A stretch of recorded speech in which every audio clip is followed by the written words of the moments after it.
कब तक ये मजहबी नशा बांटिएगा, ये उन्माद वाली हवा बांटिएगा, ये मंदिर ये मस्जिद शिवालय की जिद में वतन ही ना होगा तो क्या बांटिएगा। सभी सम्मानित साथियों को जय भीम। साथियों, मैं आपका मित्र राजकुमार, आप देखना शुरू कर चुके हैं बहुजन इतिहास RPS न्यूज। साथियों, 5 राज्यों में आपने देखा चुनाव का क्या प्रकरण रहा और किस प्रकार से पूरी सरकारी जितनी भी लॉबी है, पूरा मंत्रालय, पूरे मंत्री, सभी निगम पार्षद से लेकर बीजेपी सरकार ने और गृह मंत्री, प्रधानमंत्री और यहां तक कि पूरा फोर्स की, हमारे CRPF की 25 मतलब 2.5 लाख जो उनकी संस्था थी, संगठन थे, यानी 2.5 लाख संगठनों को माना जाए तो कम से कम 25 लाख आदमी फोर्स का उस बंगाल के चुनाव में साथियों ऐसे लगा दिया गया जैसे ये चुनाव नहीं, कोई युद्ध का मैदान हो। तो आइए साथियों, हम आए थे आज चर्चा में, हमने शामिल किया है हमारे डॉक्टर वीर सिंह बघेल को, जो ओबीसी महासभा के अध्यक्ष हैं दिल्ली प्रदेश के। जय भीम। डॉक्टर साहब, हमारे चैनल पर आपका बहुत बहुत स्वागत है। आपका बहुत बहुत धन्यवाद और आपके सभी दर्शकों को मैं क्रांतिकारी जय भीम बोलता हूं और आपका भी तहे दिल से शुक्रिया अदा करता हूं कि आप हर मुद्दे पर हमें सामने लाते हो। डॉक्टर साहब, बंगाल का चुनाव आपने देखा, पूरा स्टडी भी करा और हम तो 4 दिन से क्या काफी जब से चुनाव का प्रकरण चला, जब इसे बंगाल को बड़े गौर से सभी जितने भी पत्रकार हैं, जितने भी बुद्धिजीवी हैं देश के अंदर और जितने भी जागरूक नागरिक हैं, वो सब उसमें बड़ी बारीकी से निगाह बना रखे थे। डॉक्टर साहब, बंगाल के चुनाव को आप ओबीसी महासभा कैसे देखती है? देखिए, बंगाल के चुनाव के लिए मैं एक 4 लाइन आपको बोल करके मैं कहूंगा कि बदल जाओ वक्त के साथ, बदल जाओ वक्त के साथ या फिर वक्त बदलना सीखो। बदल जाओ वक्त के साथ या फिर वक्त को बदलना सीखो। मजबूरियों को मत कोसो, मजबूरियों को मत कोसो, हर हाल में चलना सीखो, हर हाल में चलना सीखो। हम अपने साथियों से यही कहना चाहते हैं, परिस्थितियां बहुत सारी आएंगी, परिस्थितियां कुछ भी हो, लेकिन हमें अपने लक्ष्य की ओर नजर रखकर लक्ष्य को टारगेट करके उसको भेदने के लिए हमें कदम टू कदम उसके तरफ आगे बढ़ना है। हम इस बात को आपको बताना चाहते हैं कि हार जीत तो होती है, लेकिन यहां चुनाव का कोई देखने को नहीं मिला। आपने पहले बोल दिया है कि ऐसा लग रहा था वहां चुनाव नहीं, कोई युद्ध चल रहा है। इस तरीके की तैयारियां थी वहां चुनाव की। तो सरकार ने वहां पर, मैं ममता बनर्जी हो चाहे कोई दूसरी पार्टी हो, मैं एक बात जरूर कहना चाहता हूं, वहां चुनाव का कोई हार जीतने का मायना नहीं है। वहां चुनाव सिस्टम हारा है, सिस्टम जीता है। सिर्फ सिस्टम की लड़ाई थी वहां पर, पूरा सिस्टम ही एक तरफ काम कर रहा था। आपने कहा चुनाव आयोग से लेकर, सुप्रीम कोर्ट से लेकर, सभी सांसद विधायकों से लेकर, सभी पार्षदों से लेकर, सभी संगठनों को लेकर, सभी सामाजिक संगठनों को लेकर, सारे के सारे लोग बंगाल में युद्ध स्तर पर काम कर रहे थे। और मैं कहता हूं कि इसको हम चुनाव नहीं मानते हैं। वही मतलब इसको हमने चुनाव नहीं माना है। चुनाव बेशक हुआ है, चुनाव इलेक्शन कमीशन के देखरेख में हुआ है। चुनाव इलेक्शन कमीशन ने पूरा बीजेपी की तरफ काम किया है, उसने चुनाव पूरा बीजेपी को जिताने का काम किया है। सुप्रीम कोर्ट तैयार बैठा था, हमारे पास भी कोई खबर आएगी तो हम उसको भी निलेक्ट कर देंगे। तो सीधी सीधी सी बात है, वहां सिस्टम चुनाव जीता है और सिस्टम चुनाव हारा है। वहां किसी की कोई लड़ाई नहीं थी, एक सिस्टम सरकार का था, सरकार ने अपने सिस्टम को ऐसे बैठाया, बेईमानी ऐसे तरीके से सेट की, चुनाव जीत गए। वहां पे चुनाव हुआ ही नहीं, वहां तो युद्ध हुआ है, वहां चुनाव कहां हुआ है? लोकतंत्र कहां था? वहां देखने को मिला लोकतंत्र के? साहब, एक चुनाव तो एक डेमोक्रेसी थी ही नहीं साहब। मतलब वही ना, लोकतांत्रिक देश में, लोकतांत्रिक देश में चुनाव तो एक जैसे पहाड़ बनाया जाता है, इस ढंग से बनाया जाता है। मगर ये 12 सालों के अंदर हम देख रहे चुनाव आयोग कर क्या, वो तो एक निष्पक्ष संस्था है। नहीं, वो निष्पक्ष संस्था कहने के लिए है, लेकिन ना देखो, लोकतंत्र के 4 पिलर हैं। 4 पिलर हैं, आपको पता है, न्यायपालिका, कार्यपालिका, विधायिका और मीडिया। आज की डेट में चारों के चारों पिलर सरकार के साथ गुलामी कर रहे हैं। सरकार की गुलामी कर रहे हैं, सरकार के साथ नतमस्तक हैं। हम नहीं मानते इसको कि कोई निष्पक्ष है, सारे के सारे गुलाम हैं। मैं 100% कह रहा हूं। इलेक्शन कमीशन का क्या मतलब है भाई? इलेक्शन कमीशन को हमारी भी सुननी चाहिए। मैं तो एक बात जानता हूं कि इस तरीके से अगर हमारे देश में चुनाव प्रणाली चालू रही तो मैं तो 100% कह रहा हूं कि सभी विपक्षी पार्टियों को सरेंडर कर देना चाहिए चुनाव आयोग के सामने कि भाई अब मैं चुनाव नहीं लड़ना चाहता, ना हमारे पास इतना फंड है, ना हम इसको लड़ना। जबरदस्ती क्यों लड़े साहब? क्यों लड़े? क्या आवश्यकता है? जब जीतना ही आपको है तो हमारा मतलब क्या? तो कोई चुनाव को कोई मतलब रहा ही नहीं, कोई मतलब नहीं रहा। तो ऐसे मान लो जैसे अभी इन्होंने बंगाल के अंदर जीत लिया डॉक्टर साहब जी, ठीक है जी। ऐसे तो ये कहीं भी अभी और पंजाब में चुनाव बंगाल को ही नहीं जीता है। ये सिस्टम इनका पूरा है, ये कहीं का भी जीत सकते हैं, जहां भी ये चाहे सिस्टम वहां जीत सकते हैं। इन्होंने वो सिस्टम तैयार किया है जहां चाहे वहां चुनाव जीत सकते हैं, हम भी जीत सकते हैं।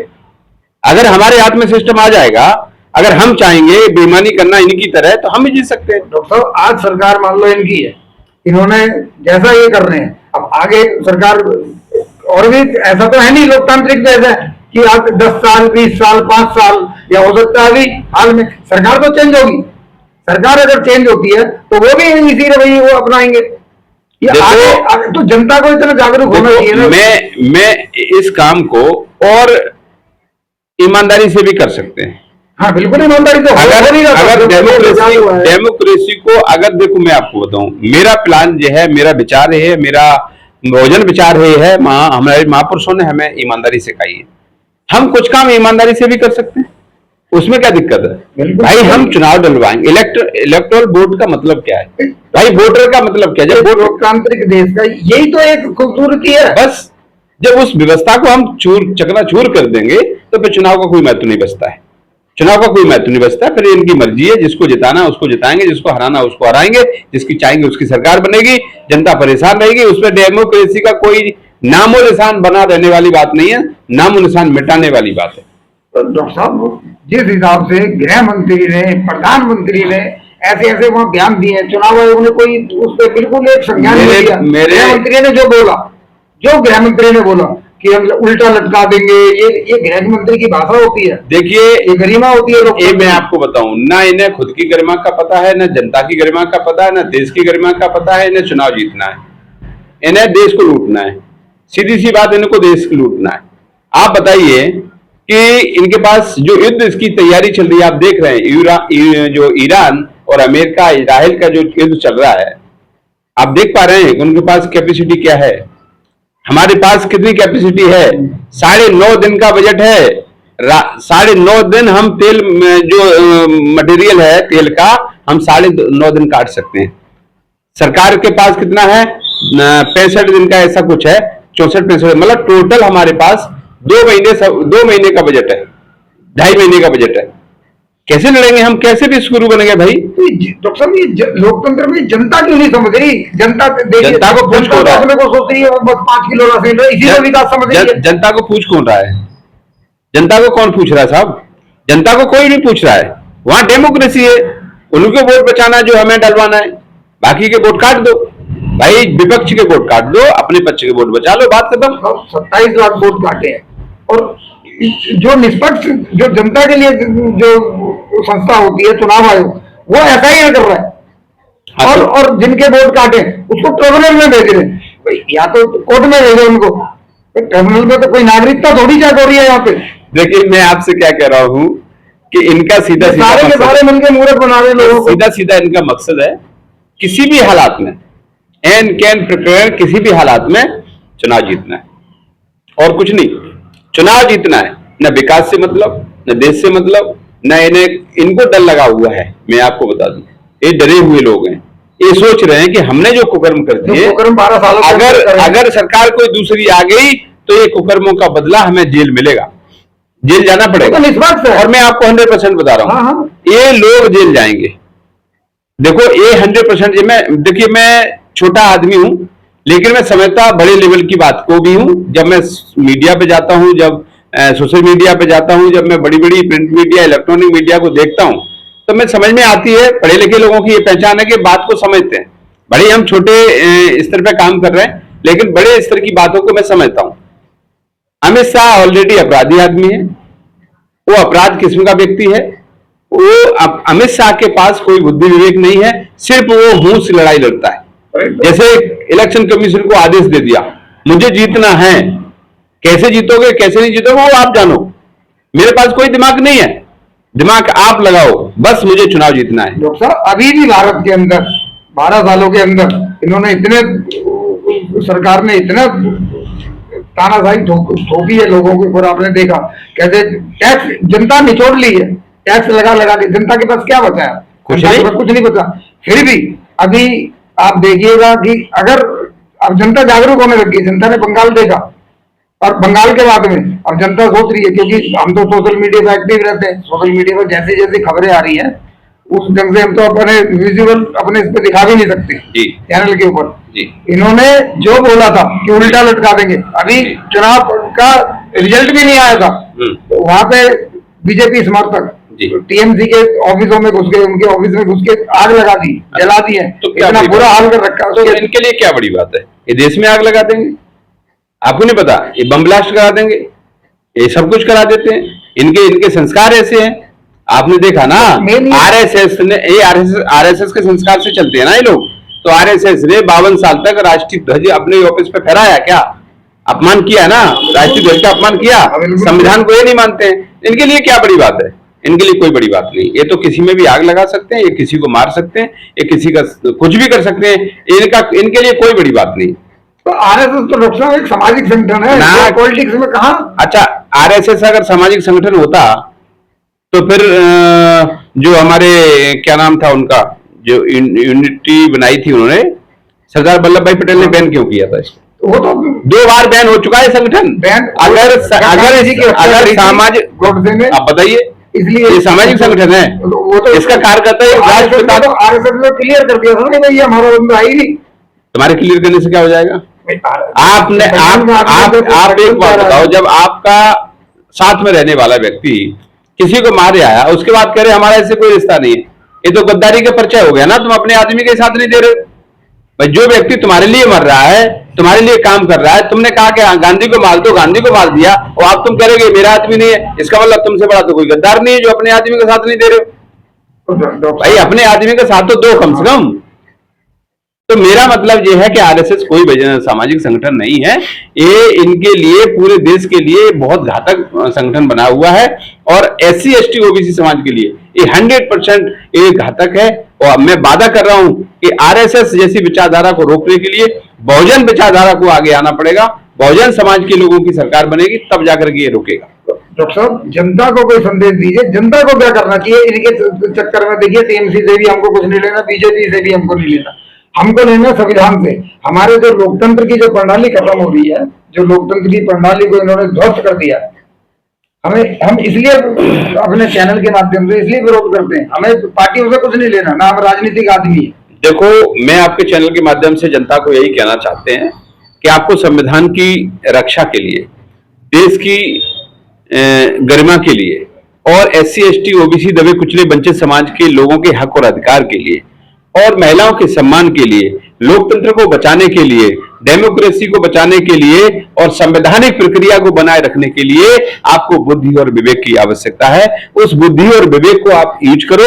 इन पाखंडियों की और एक देशद्रोही लोगों को इनकी बातों में आकर के अपने मतदान को गलत जगह पर ना करें, अपने वोट को गलत जगह पर ना करें, सोच समझकर ये वोट करें, अन्यथा आपका तो होगा ही होगा, लेकिन आने वाली पीढ़ी का भी सत्यानाश हो जाएगा। इसलिए मैं आपसे फिर बार बार कहना चाह रहा हूं कि देश के युवा, देश की महिलाएं, देश की माताएं और बहनें और देश के युवाओं से मेरा गुजारिश है कि एक वोट की ताकत बहुत ज्यादा होती है, बहुत बड़ी ताकत होती है। डेमोक्रेसी को बचाने के लिए, ये डेमोक्रेसी बचाने की बात चल रही है, यहाँ संविधान को बचाने की बात चल रही है। कांग्रेस कभी संविधान को बचाने की बात नहीं करती है, वो तो ढोंग कर रही है।